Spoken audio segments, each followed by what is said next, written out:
Most people think keeping more money in the bank is the smart and safe thing to do. But what if that same money is quietly losing value and slowing down your ability to build real wealth? If you've been saving consistently but still feel financially stuck, this video will explain why. I'm Martin, and I've spent the last few years learning about personal finance and wealth building, and I kept noticing the same banking habit over and over again among people who struggle to build real wealth over time. So, if your savings keep growing, but your wealth doesn't, these next 10 minutes may completely change how you see your money and help you avoid the same financial mistakes most people never even realize they're making. So, the first mistake is your salary works, your money doesn't. Here's the truth most banks won't clearly tell you. Your paycheck is working harder than your money ever will, which makes it feel like your money is moving in the right direction.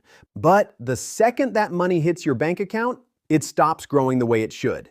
Banks are there to keep your money safe and easy to spend. But while it sits there, it usually earns only a small amount of interest compared to how money can grow elsewhere. Think about it.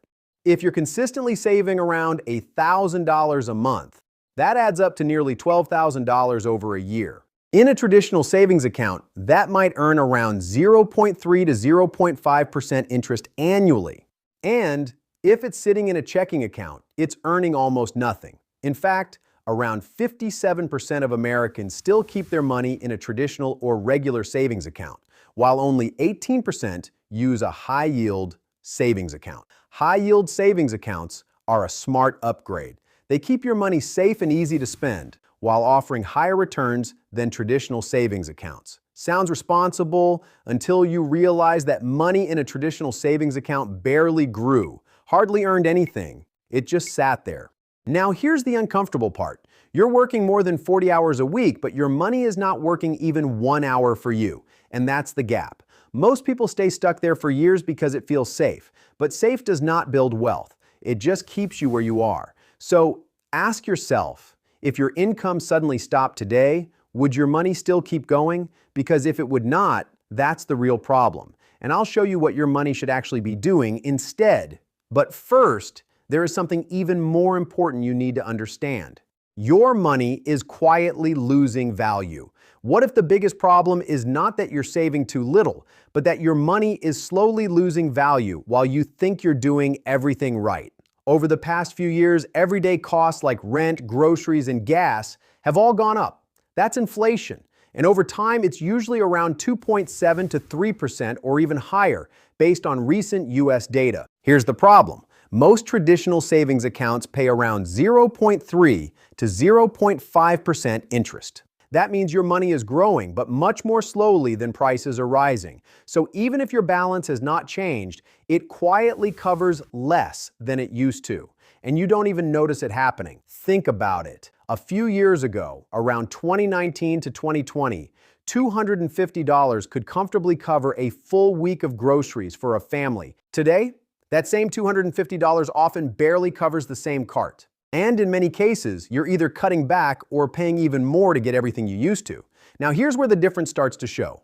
Now compare that to a high-yield savings account. Many are offering around 4% or more today. That's not going to make you rich quickly, but it helps your money keep up instead of falling behind. And over time, that small difference matters more than most people realize. So the real question is, are you just keeping money or protecting its value? Because if your money is not growing at least as fast as inflation, it's quietly losing value every single year. The third mistake is keeping your money back from growing, the wealth delay effect. The wealth delay effect is a silent problem most people face, but most people never notice it. When your money sits in a savings account, it's not just losing value over time because of inflation. You're also delaying the one thing that actually builds wealth, investing. And that delay matters more than most people think, because your money needs time to grow. Now, investing comes in many forms: real estate, stocks, bonds, and businesses. But for most salaried or middle-class people, the stock market is often the most practical place to start. It doesn't require large capital like real estate, and you can get started with smaller, consistent amounts. Within the stock market, there are multiple options: individual stocks, index funds, ETFs, mutual funds. A common starting point is the S&P 500 index, which tracks the top 500 companies in the US. Instead of betting on one company, you're spread across the entire market. Historically, it has delivered around 7 to 10% annually over the long term. But in the short term, markets move up, down, and sometimes flat. That's normal. Which is why timing alone isn't enough. Consistency matters just as much. If you're unsure about how to approach investing, working with a professional financial advisor can give you clear guidance based on your financial situation and goals. Before you begin, it's important to cover the basics first. Pay off high-interest debt and build a 3 to 6 month emergency fund, then start investing. And once you have that foundation in place, the next step becomes much easier. A simple approach many people follow is to automate your investments on a monthly basis, instead of trying to time the market. This helps remove emotion from the process, because markets will move. But your strategy should not change with every market move. Even investing around 10 to 15% of your income, or starting smaller, is enough if you stay consistent and think long-term, over 7 to 10 years or more. The cost of delay is not immediate, but over time, it limits the growth your money could have built. The fourth mistake is easy access creates easy spending. When you keep a lot of money in your checking or traditional savings account, you usually end up spending more. And here's why. Because spending from a checking account today is too easy. Cards, Apple Pay, one-tap apps. Money moves instantly. It all happens so fast you barely notice it. And that changes how you behave. When your account shows a high balance, your brain starts treating it as money that's available to spend, so your decisions become a little more relaxed. And that's where overspending starts creating real problems. This is where most people lose control, without even realizing it, because your brain is not tracking spending categories. It's reacting to the total balance you see. When the balance looks high, small expenses do not feel important. $100 here, $200 there. It all feels manageable until your fixed expenses hit.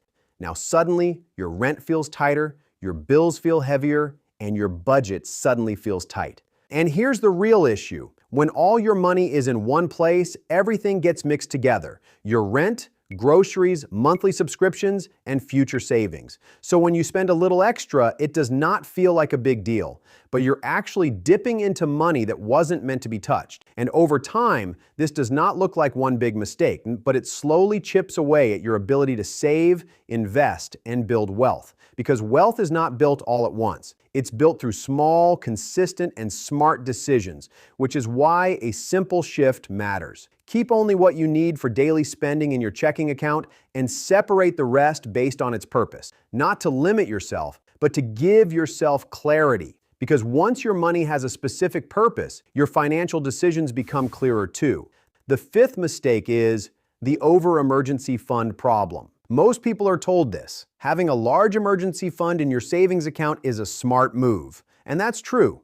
It gives you stability. It reduces financial stress. It protects you when things go sideways. But here's the part almost no one talks about. What if your emergency fund is actually too big? If you've already set aside around 3 to 6 months of expenses, you're in a solid position. That's the ideal range most financial experts recommend. But if your income is highly unstable, maybe you're freelancing, running a business, or working with commission-based income, then stretching that to around 9 to 12 months can make sense. That extra buffer buys you time, so you're not forced to make desperate decisions when the money stops coming in. But when that buffer turns into 2 years or more for someone with a stable income, just sitting in a low-interest savings account, that's where the problem starts. More cash does not always mean more security. Sometimes it just means lower efficiency. So instead, a better approach you can consider is keep your 3 to 6 month emergency fund in a high-yield savings account, offering around 3 to 4% interest or more, so it stays liquid and still earns better than a traditional account. And beyond that, invest the rest in safer options for the long term. The key is simple. Don't let too much cash sit idle for too long. Now this is the last part, the solution, the right way to manage your money. Layer 1, control daily spending. Keep only what you need for day-to-day spending in your checking account. Limit the balance so it covers your regular expenses, not your entire savings. This creates a healthy boundary and helps reduce impulse spending. Think of this as your weekly spending zone, not your full financial picture. Layer 2, protection plus growth. Once your 3 to 6 month emergency fund is set up in a high-yield savings account and most high-interest debt is under control, start consistently investing part of your income into diversified long-term options like S&P 500 index funds, ETFs, or balanced funds. The goal is simple: keep your emergency money protected while allowing the rest to grow steadily over time. Layer 3, income growth. Focus on growing your income over time, whether that's improving your skills or finding better opportunities. More income means more to save and invest, which speeds up your overall progress. Even small raises make a real difference when managed the right way, helping your entire financial system grow stronger over time instead of relying only on cutting expenses. For more clear videos about money and smarter financial thinking, subscribe to my YouTube channel.